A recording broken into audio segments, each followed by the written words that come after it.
Hey guys, welcome back.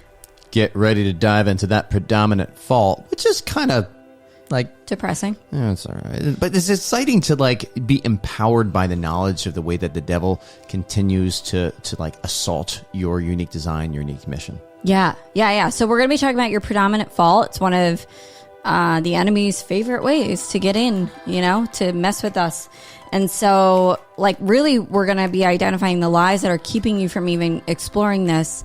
And really, it's funny because even when we were going into this, I'm like, I'm really excited about this because you would think it's kind of a depressing topic, but there's something empowering about knowing the way that the enemy assaults. Right. It's like you can start to build those counter strategies and go aware of it. It's like, I see what's going on here. So it's like, be prepared to kind of listen in, a little bit of self-reflection, but also like have a lot of hope through this podcast and how you can work with the Lord. And the Lord is inviting you to do this to really work against and overcome this predominant fault. Yeah.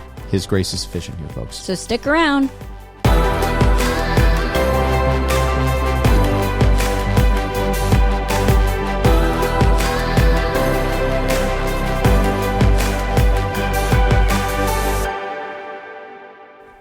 Hey guys, welcome back. Welcome back. I'm Matt Ingold.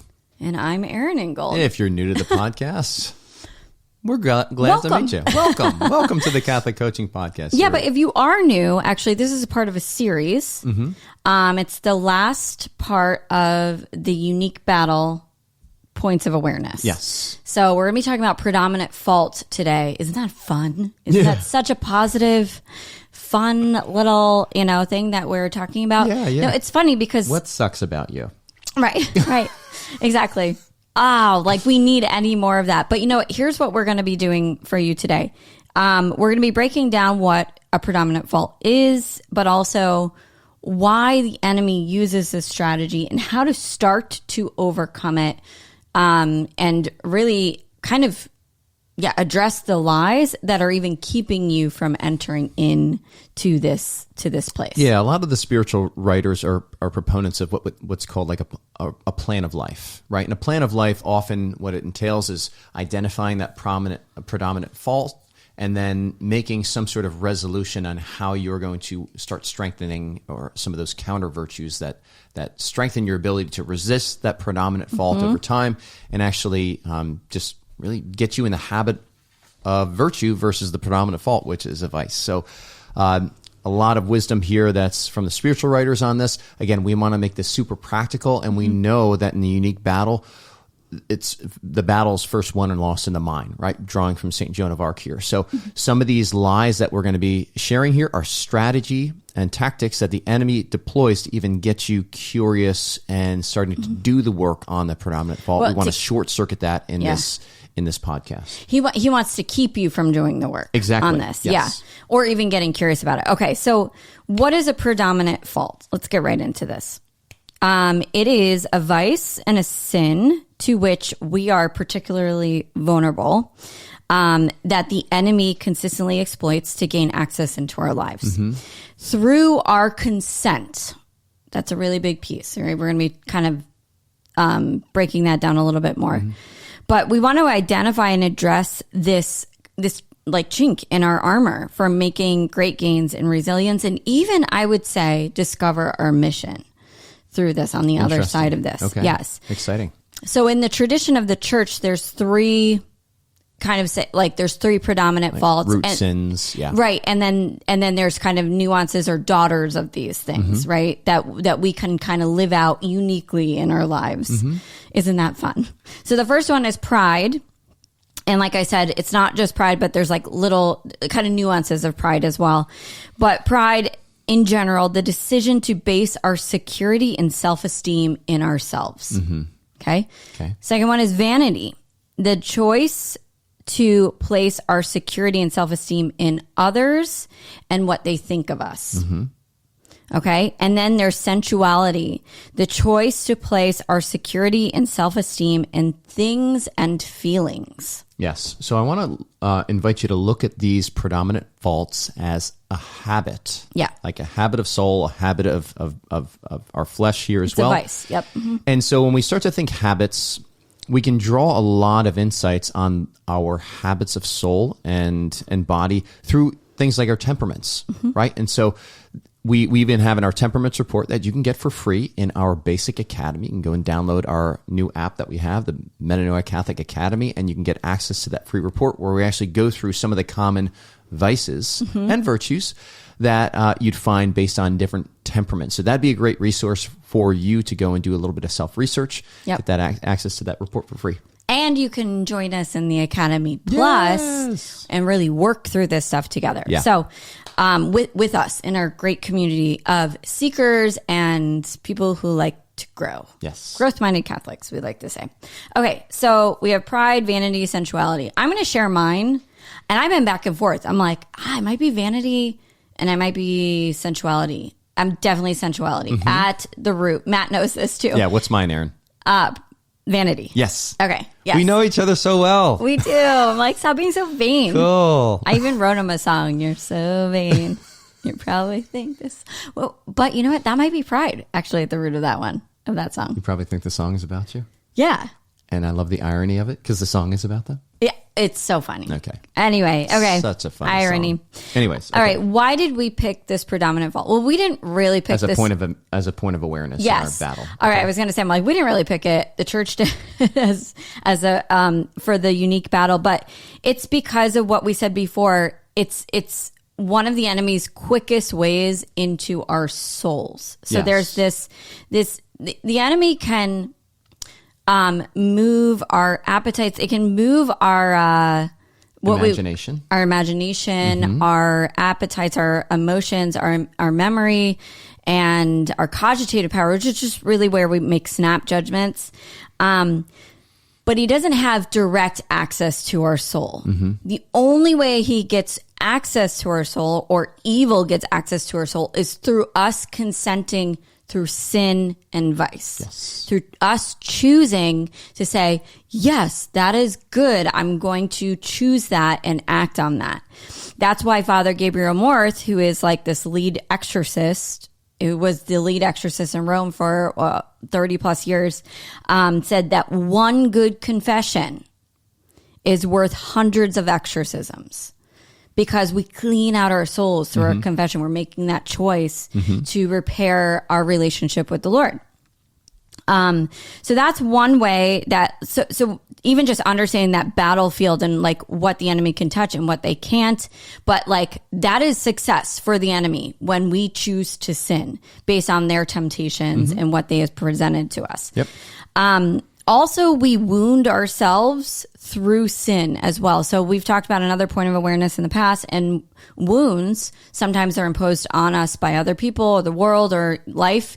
And then sometimes we impose them on ourselves. And this is the case where we are imposing them on ourselves. So we are sin actually wounds. Yeah. Sin wounds. It wounds ourselves too. So like that's another way in. It's kind of like a dual way in, you know, there's that predominant fault and then there's that wound. And then also, I just think what's interesting about this is on the flip side of identifying our predominant fault and even starting to travail that with the Lord and walk on that journey with the Lord, it actually starts to reveal to us our unique mission in life. And the enemy doesn't want us to do that. He doesn't want us to see what our unique mission is. He doesn't want us to become a saint, grow in virtue, or any of these things. Yeah, and kind of the indirect way that it does that, folks, and again, we when we talk about the points of awareness that we explore in each of our three pillars here, we're focused on unique battle. Unique battle is asking the question, what is getting in the way? What's getting in the way of me becoming fully who I am, my unique design, but also living out my purpose and my unique mission? Yeah. And what this predominant fault can often do, because it's the primary way that the enemy gains access to your soul and kind of thwarts you off of God's plan, is we can start to see what are the downstream effects when we give into this predominant fault. What are the things that we would be doing otherwise that we're no longer doing? And oftentimes they're the inverse of our unique mission. Okay. Yes. And so that's where Aaron's saying this is kind of an indirect way of kind of revealing the mission. And I know this even as a tactician, as a Marine, as you know, as an infantry officer, you want to undermine the enemy's, what we'd call their center of gravity, their bid for success, the way that they can make the most damage and accomplish their mission. You want to undermine that as much as possible. Yeah. And so when you think about this predominant fault, seek to undermine our capabilities, our strengths, our reliance on the Lord, that'll make us most effective in advancing God's kingdom. I love that. Yeah. Thank you. Cool. So Matt, how has this helped you? Well, I think of just some examples. Recently, I'm reading this book, Spiritual Combat. It's really cool by this guy, Lorenzo Scapoli. I think he's one of those a 16th century Dominican abbot. And this was something that I read this morning. He goes, and he's talking about the importance of constantly growing in virtue. Okay? So he juxtaposes growing in virtue, which is a spiritual journey, with kind of an earthly journey. So like you're on pilgrimage, you're literally walking someplace. And he says, for the former, that earthly journey, not only may we stop without fear of going backwards, so we can pause on a journey to a destination, but rest is actually necessary that we may sustain our strength to the journey's end. However, it's a little different with the spiritual journey. In the spiritual journey, which leads to perfection, our growth in strength is proportionate to our advance, inasmuch as the inferior appetites, which throw all possible obstacles in our path to heaven, grow gradually weaker, while our good inclinations acquire new strength. So what does that mean? We don't, say we're working on the virtue of patience, we don't earn the right to be impatient because we advanced so far in patience. Right? It's not like we can let up, or it's okay for us to let up, kind of like we're just pausing and we're resting on the journey, to let up on our advance against impatience and towards the virtue of patience, or any virtue for that matter. So we don't that I think that was something that was really helpful for me. And I think that's, so like this work on the predominant fault, guys, it's not something to put off. No, it speeds up your growth. It speeds up your spiritual growth. Yes. Yeah. So in the way that like we pause on a physical journey to strengthen, we continue to advance to strengthen in the spiritual journey. So that's an important thing here. I think I'm reading right now Lord of the Rings, Fellowship of the Ring, and so much better than the movie, right? Always said that. But like one of the things that I've picked up on is how whenever Frodo, you really get into the interior temptation that Frodo has to put the ring on, right? Gandalf and all these other people continue to warn him, don't put the ring on, don't put the ring on. And it just overpowers him. The temptation is just so intense, especially when he's afraid. When he's super afraid, that's when he slips this ring on of his own free will. And what happens when he does it? What happens when he gives into the temptation? He stops advancing against his predominant fault and working on the virtue, in this case of like, I don't know, trust or temperance or whatever it is, or fortitude. What happens is afterwards, he feels this lasting wound that comes from having put the ring on. And he wishes that he hadn't given into that temptation to just kind of let up or let down his guard for a moment. Yeah. Yeah, I think for me, more recently, the Lord has been putting his finger on this sensuality. And when I say that word, it's more like I go to food or drinking or some kind of like, even just like numbing myself, like on Instagram, like I go to those things when I'm feeling very strong emotions. Like I give into these urges often. And the Lord's putting his finger on it. He's like, come on, back here, back here, back here. And it was funny because the counter lie that the enemy was keeping me from even going there was like, this is vain. Like you want to look at the food intake because you want to look better. This is vain. So it was like almost keeping this other thing over here. I mean, like you don't want to go here, but it was so interesting when I finally challenged that and started to move into this place. It was like the fruits started, like the Lord, I felt so much closer to the Lord, and the fruits started coming, and I returned back to this time in my life where I was doing more like intuitive eating, which caused me to like really actually live in my strengths more and come so much closer to the Lord. And it has worked in the past, and it helps me temper. So like when I look at temperance, it's not just one way of living in temperance. It's a lot of different ways. And I had actually already found this way that really worked for me. And there was a lie that was keeping me from even saying this is the wrong way. Exactly. This is not the right way. Exactly. So that's just an example of being like, all right, Lord, let's just look at this predominant fault and like, what's really going on there? What's keeping me from moving into that place? Here's how you will know you're struggling with the predominant fault and the pain that you're experiencing. Despair. Maybe your confessions look the same over and over and over again. You're confessing the same thing over and over and over again.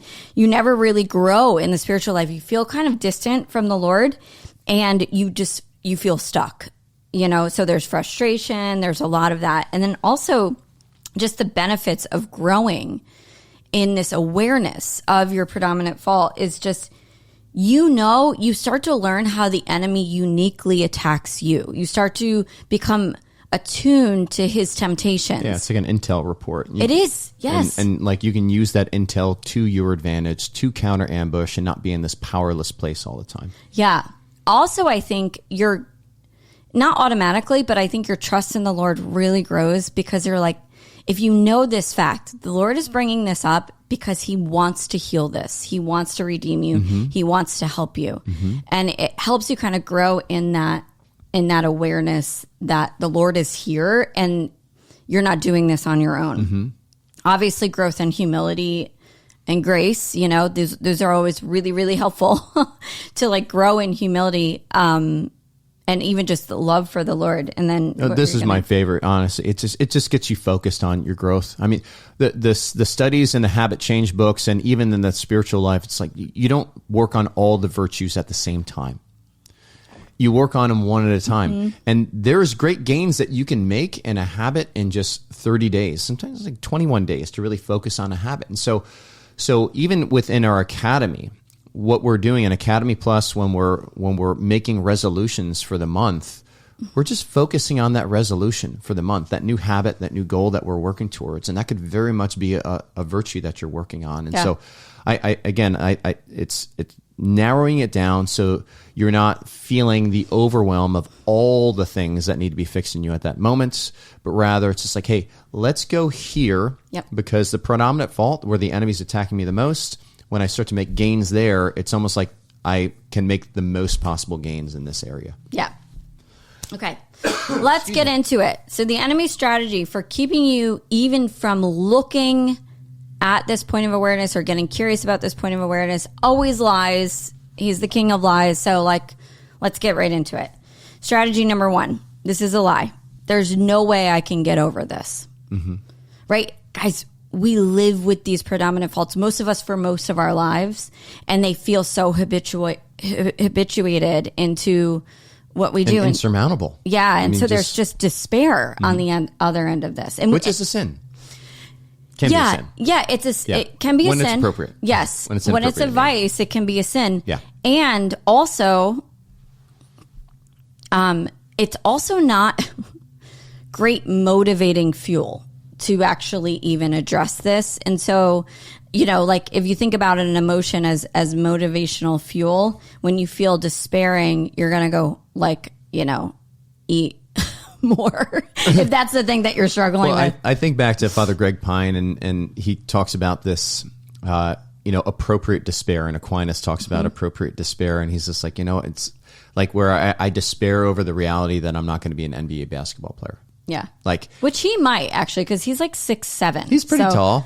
I haven't seen him hooping it up in a while, but But I probably won't be an NBA basketball Aaron, you player. will not. And everybody's like, Muggsy Bogues. And it's just like, okay, he was famous for being small, right? Not being an excellent basketball player, even though he could probably school me. Anyways, so there's kind of the appropriate despair here, but like the despair that we're talking, where it's just like, okay, it helps you to actually focus on the things that are achievable and more in line with God's will for your life based on your natural abilities and the mission, the graces he's given to you. But here it's like, no, we're not meant to just give into and despair over our habitual way of sinning. Yes. That's different here. Yes. Okay. So we first do need to utilize our free will to engage the battle. So we need to make a choice, like, am I going to address this or not? Mm-hmm. Right? This lie kind of keeps us in that place. I don't know. I've always why even try? Blah, blah, blah. Right? Mm-hmm. So we have to know that first, but it's not enough to get us through it. Mm-hmm. And the reason why I'm bringing this up is because of the counter strategy that we're suggesting. But okay, so here's what I'm going to present to you. There is no way you can get over this on your own. Okay. So see how I just filled in the rest of that? He's kind of dropped the rope. Yeah. In a way. Like, right. There is no way you can get over this on your own. But you do need to choose in the first step. You need to make that choice and say like, okay, yes, Lord, I'm willing to do it with you. Mm-hmm. All right? Because there is no way we can do this on our own. Like we said, it's very habituated. But with the Lord, there's lots and lots of grace. I've seen people do this without God. I have seen people overcome habits of their mind, overcome habits that they were doing. But they're never transformed in the process. And it's very slow. Their process is actually very, very slow. Well, because it also builds a vice of self-reliance. Yes. Like that's the piece too. And that's there's no that's the sad part about where it's just like, okay, and the enemy's like happy to give that to you. Cause yes. Like, okay. Because that's like, another way to keep you far from the Lord. Further from the Lord. Yeah. Yes. So I really think it's like we can add to this lie and make it make it true. There is no way you can get over this on your own. We need the Lord in this moment, and have it be like a transformational moment, and have it be like what the Lord wants for you in your life. Yes. I think it just makes your life so much better. Yep. This personally. All right. So the counter strategy: if God brings you to it, if He's bringing it up for you, He will bring you through it. Do not make that mistake about doing this on your own. Please don't do that. I love 2 Corinthians 12:9. It's one of my favorite quotes. I think it's because it creates a really cool picture in my mind. Mm-hmm. But it's where, St. Paul is saying, but he said to me, my grace is sufficient for you, for my power is made perfect in your weakness. What I like about this is we're very aware of our weakness here. And that's not a bad thing. It's actually not a bad thing. Mm-hmm. God's power is made perfect. It's made complete in your weakness. He needs your weakness in order for His power to work, in order for His power to actually transform you and others around you and your life. So I think and then I love where St. Paul takes it. It's like, therefore I will delight in my weaknesses and insults and hardships and persecutions and difficulties. And even just this thought of like, I'll never get over this on my own, right? Because when I am weak, then I am strong. Because when I bring that to Him and work with Him on it, then His strength comes through. And that has been my case. I know my particular time of day where I really struggle with this and I want to go into ungodly self-reliance, which never works because I always give in. Mm-hmm. And I've started just bringing my weakness to God. Mm-hmm. I mean, like, Lord, I really want a reward for my day, for all my hard work. I really want this reward. I really want in this way. I want this food, and the Lord just, all He has done is just go, bring it to me. Mm-hmm. Just bring it to me first. Mm-hmm. Bring it to me first. Yeah. Slow it down. There's something beautiful in it. And even in the prayer, Aaron, there's like this, it's not like, Lord, help me to understand why. And like, there's an element of like wanting to understand why we go to these habitual places and the why. But it's not necessary. Like, I don't think that's helpful. The Lord doesn't need that. I mean, it's helpful. I think it's helpful for a place of self-compassion, or if there is maybe some. I get so. If there's like a greater lie that's underneath it, right? That we need to kind of there's to address and renounce and ask for greater healing. So, but also I was working with a client this morning, and one of the things I shared with him was like, you don't have to necessarily know what it is for the Lord to heal you. I mean, you can ask and just trust that if He reveals it to you, that means He's inviting you to engage your will, and working with Him on that. Yes. But if He doesn't reveal it to you, then He's saying, my grace is sufficient. Yeah. My grace is sufficient. My grace is sufficient. Just choose to trust me. So we always can default down to trust in the Lord that He's going to deliver me. Yeah. Because that's what He's promised. Mm-hmm. But sometimes He also reveals, say, maybe a mindset or something or a something that you're doing that you weren't necessarily aware of that was harmful. Mm-hmm. And He's saying, no, I want you to start to will this part that's out of alignment back into conformity with my will. Yep. Okay. Yeah. Cool. Okay. So enemy strategy number 2. Here we go. This is just who I am.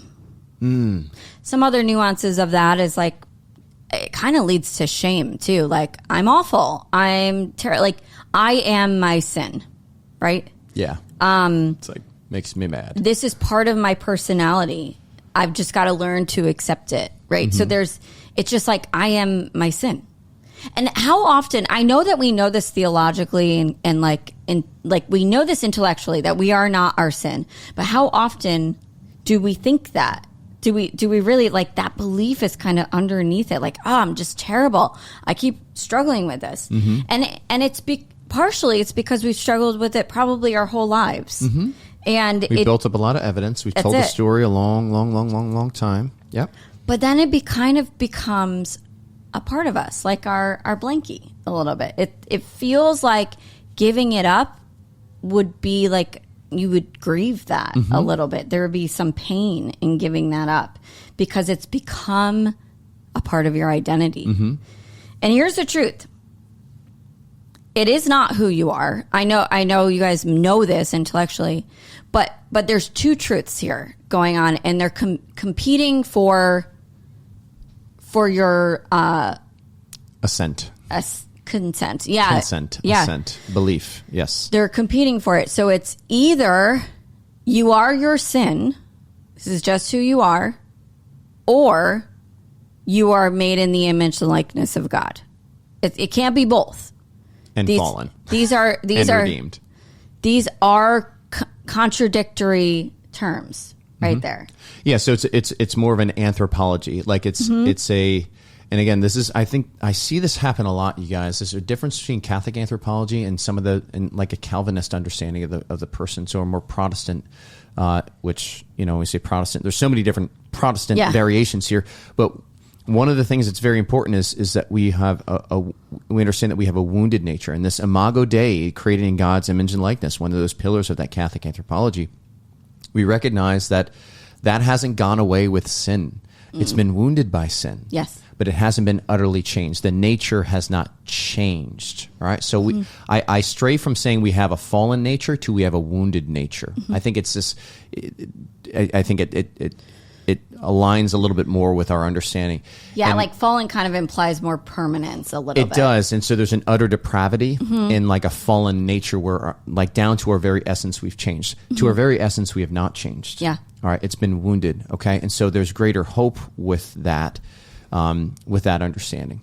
Well, and in this case too, we can continue to wound it by believing a lie. Yes. Or so it's kind of at the end of this, which identity are you choosing right now, and which identity do you want to choose moving forward? And I love how you're saying that identity that you are going to choose. Like, this is a foundational belief system. At some point, folks, it always comes down, even atheism comes down to some foundational belief system that we're putting our faith in. That we're choosing to put our faith in. Exactly, that we're choosing. And so it's you're either going to choose to believe that you are utterly depraved and your nature is fallen and corrupted at its core on a very essential level, right? Which is not Catholic, okay? So just clarity. You can choose that, or it's made in image of likeness of God, fallen wounded nature, and redeemed nature. Like that's the important piece here as well, folks. So whenever we're looking at predominant fault, one of the ways that we avoid the despair is we look to the cross, and then we also look to Easter Sunday. So we're acknowledging that, yes, there is a fallen part of me, and there's an invitation, or like a wounded part, fallen. That's what I mean. And there's an invitation to participate in the fullness of Christ's redemption here as well. Yes. All right. So that hope is important here as well. It's huge, and I think. And I'm glad that we're just talking about that choice. And here's something I want to say too, as a little caveat. I think when people hear us say, "You got to choose this," like we're commanding you to believe something new that you don't necessarily believe right now. And that is not. I mean, that's not how our brains work. They kind of work slowly. They work what we call like up a belief ladder. It's not like, oh, okay, I'll just choose it and start believing it tomorrow, and then you shame yourself for it, and there's that whole thing. Yeah, so, it's much more of a I believe, help my unbelief. That's it.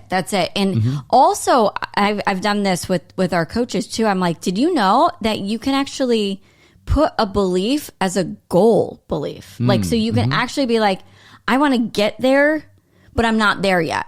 But like, so Lord, show me how to start to get there. So good. It's a process. So good. Yes. Something I would invite you also, even with this lie here, is to just, we're talking a little bit about stories and the stories that we can tell. It's just to be attentive to the stories that you're telling, right? And so it's like when you're introduced to somebody, just be attentive to the story that you tell when you're introducing yourself. And how would you name that story? Like, what would the title of the book be? What would the genre be? Yeah. Would it be like a drama or a thriller? So if it's like, if we're going back to like, I struggle with, or my family of origin is this, or my first marriage was like this, or when I was a kid, this happened. It's not that we ignore those aspects of our story, but when we're telling those kind of aspects that kind of highlight the fallen reality in which we live. There is a word for this. It's called contamination stories. Yeah. But like when it's important also to be open to Christ coming in and redeeming those as well. And it's like, you can say, yeah, my first marriage was a horror story, and I know Christ can make that and turn that into something beautiful. Yeah. Like that's a different place. What's kind of like what you're saying is like we're not ignoring Good Friday of like the death on the cross, but also we're also highlighting the fullness of the story. It's like the whole truth. I like that. The fullness of the story. It's like there's also a resurrection on the other side, because can you imagine if our faith was just like, oh, and then this guy died on the cross, the end. Boo. Right? But how many times do we tell our own stories like that? Like, this is the end, you know? There's no hope in that. And really room for God's redemptive grace to come in there. Okay. So strategy number 3. Oh, and is there permission something else? to still be on the cross here too, folks. Yes. That's the other thing too. Like, or even parts of you to still be on the cross. It's just like, oh man, this sucks. Like, Aaron and I have been kind of working through some stuff just on a personal level, and I've just been sharing like, Aaron, this just sucks right now. It's like I recognize that I'm on the cross. I can't deliver myself from this, and I'm just like, it's all I can do is unite it, and that's bringing your weakness, and that's okay. And I want to get past it. I want to be over it, and that's out of my control. Well, that very beautifully segues into our final one. Cool. All right. Our final lie or strategy that the enemy uses is something along the lines of, this is just in the way of me growing in holiness. Like once I get past this, then I can like find my mission. Once I get past this, then I can be holy. On the other side of this, things will be better. And there is some truth in that, right? On the other side of this, like, yeah, like when you get to heaven, things will be better because like we don't really ever like get through all of our sinfulness and, you know, humanity here on this side. Virtue is better. Virtue is definitely better. But the reason why this is a lie is that this is just getting in the way of me growing in holiness. There's kind of this avoidance that tends to happen from that. It's like, I'm not going to look at it like I'm going to focus over here and like, this is the way to holiness. So, and there's a little bit of pride in that too, being like, oh, I know the way to holiness. Well, you highlighted here, and our friend Pat always says like the journey is the journey is the destination. Right? Yes. And I really like that here. And I think that's an important word. So it's like, okay, no, this is not once you overcome this, then holiness is there. This is actually the means of becoming holy. That's right. By the way. So like being like, okay, this is just part of my pilgrimage right now. And the pilgrimage is perfecting. Yes. Yeah. Like what if you're like you actively engaging your predominant fault and like working through that? What if that is the way? What if that is your mission? What if that is your way to sanctity, which it is. Yeah. By the way, it is. And this isn't to say, folks, that you can't have great gains or experience great gains and admit that you've experienced great gains by the grace of God. Like I know for me personally, where I struggle with the vice of lust, particularly in self-abuse and pornography, and that was like a part of my life. It's no longer as significant a part of my life. It's not that I don't feel the temptation anymore, but it's not a habitual way. It's not a habitual sin that I'm taking to confession anymore, because God has done something powerful, and He's chosen for some reason to deliver me from that sin for whatever reason. And I know some other people, it's like, it's more the approach that God is, maybe they're really struggling and it's a daily battle that's still for them. And God's response is, hey, my grace is sufficient. And it doesn't mean that I'm holier than you. It definitely doesn't mean that. It means that for some reason in God's loving providence, He's chosen that my path to holiness does not entail a daily focus on this struggle, but perhaps for you or for somebody else, it does entail that daily focus. Yeah. Trust me, I've got my own daily vices that I am struggling with on a regular basis. But it's almost like there's a permission to enter into that place. And believe me, guys, we know that there's fear around it. We know that there's other judgments around it. Like I shared, I'm like, I had a judgment. I'm like, this is vain. This is prideful. Like, I shouldn't be focusing on this. I need to be focusing on other things. And the Lord just kept bringing it back there, And it's by their fruits you shall know them, right? Like, so like, even if it's just you're still in the discernment phase and you're like, is this it? I don't know. Start to act on it and see what the fruits are. Like there's just so much more peace. There's so much more clarity. I feel so close to the Lord. And these are questions that you can ask, even like, am I growing in like ungodly self-reliance, or am I growing in relationship with the Lord? And those are some of the things. But something else that by the way, we're still exploring all these things. We are not experts in predominant fault. Like, we're still kind of new to this. But something that you said, that you shared, Matt, I'm wondering if people do go through different predominant faults through different phases in their life.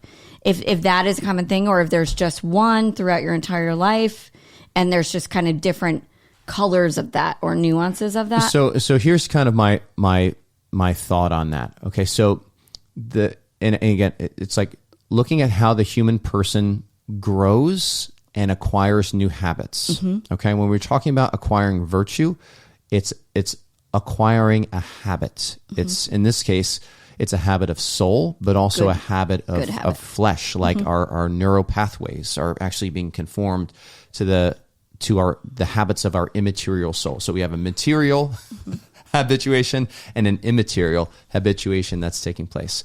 So the body making visible what is invisible. I know that the way that the body comes to habituate to something new is it dedicates a season of focus to building that new habit. Okay? I think there's something that we can learn about growing in virtue by just the way that the science shows that a person develops new habits. It's not like I've got this whole laundry list and I'm going to focus on all of them, because you won't. There's a reality of we have a finite energy capacity.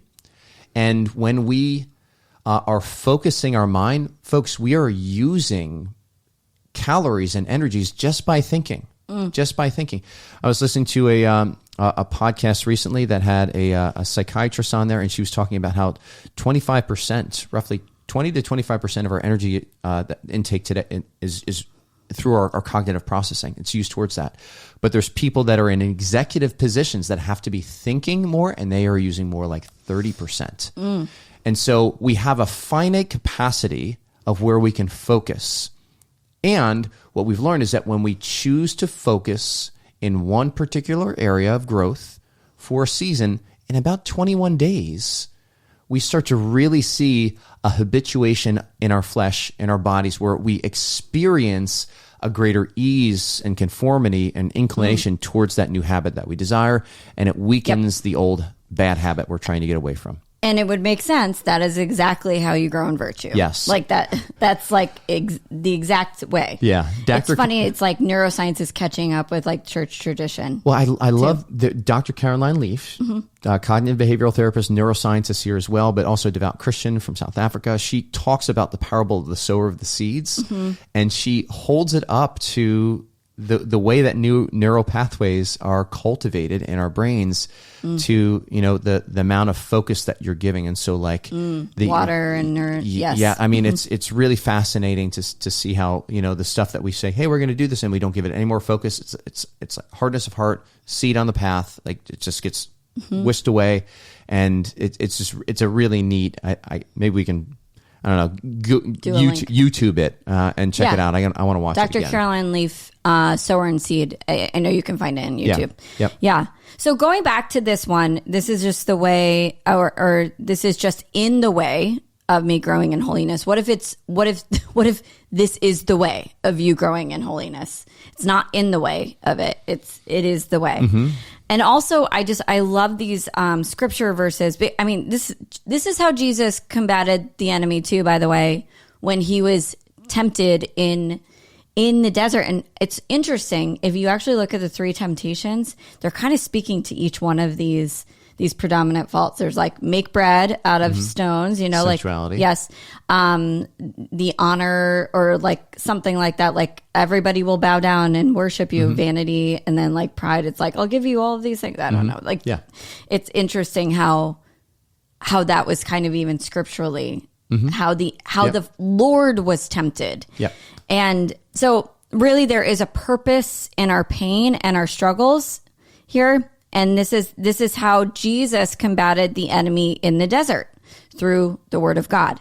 But in James 1, 2 through 3, my brethren, count it all joy when you fall into various trials, knowing that the testing of your faith produces patience, but let patience have its perfect work, that you may be perfect and complete, lacking nothing. Mm-hmm. So it's like bringing this trial, this tribulation, this struggling to the Lord, so that at the end we may be lacking nothing. Mm-hmm. Kind of keeping that future focus in mind. And this is the way. This is the way. Romans 5, 3 through 5. And only that we may also glory in tribulations, knowing that tribulation produces perseverance, and perseverance, character, and character, hope. Now, hope does not disappoint, because the love of God has been poured out into our hearts by the Holy Spirit who was given to us.